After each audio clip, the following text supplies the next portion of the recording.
চীনকে আমেরিকা কেন এত ভয় পায়?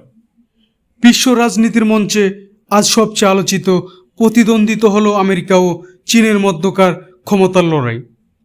একসময় বিশ্বের একচ্ছত্র পরাশক্তি ছিল আমেরিকা, কিন্তু গত কয়েক দশকে চীনের অন্তর্ভুক্ত উত্থান আমেরিকাকে নতুন করে ভাবতে বাধ্য করেছে।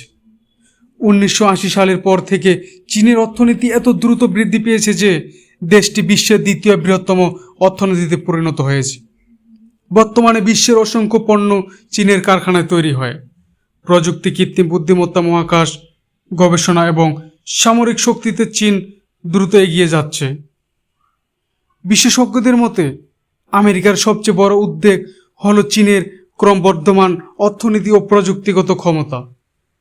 কারণ যে দেশ অর্থনীতি ও প্রযুক্তিতে নেতৃত্ব দেয় সে দেশে সাধারণত বিশ্ব রাজনীতিতে বেশি প্রভাব বিস্তার করতে পারে। চীনের বিশাল জনসংখ্যা, শক্তিশালী শিল্প খাত এবং বিপুল বৈদেশিক মুদ্রা রিজার্ভ তাকে একটি ভয়ঙ্কর প্রতিযোগিতে পরিণত করেছে। এছাড়া দক্ষিণ চীন সাগর, তাইওয়ান ইস্যু এবং আন্তর্জাতিক বাণিজ্য নিয়েও দুই দেশের মধ্যে দীর্ঘদিন ধরে উত্তেজনা চলছে।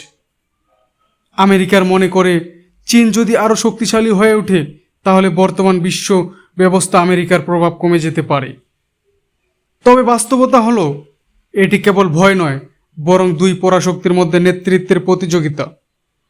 একদিকে আমেরিকা তার আধিপত্য ধরে রাখতে চায়, অন্যদিকে চীন নিজেকে বিশ্বের অন্যতম প্রধান শক্তি হিসেবে প্রতিষ্ঠিত করতে চায়। তাহলে প্রশ্ন হলো, আগামী কয়েক দশকে বিশ্বের নেতৃত্ব কার হাতে থাকবে? আমেরিকা নাকি দ্রুত উত্থানশীল চীনের? এই প্রশ্নের উত্তর হয়তো নির্ধারণ করে ভবিষ্যৎ বিশ্বের রাজনৈতিক ও অর্থনৈতিক মানচিত্র। তো বন্ধুরা, আজকের ভিডিও এই পর্যন্ত। যদি ভালো লাগে অবশ্যই লাইক, কমেন্ট, শেয়ার করে পাশে থাকবেন। ধন্যবাদ।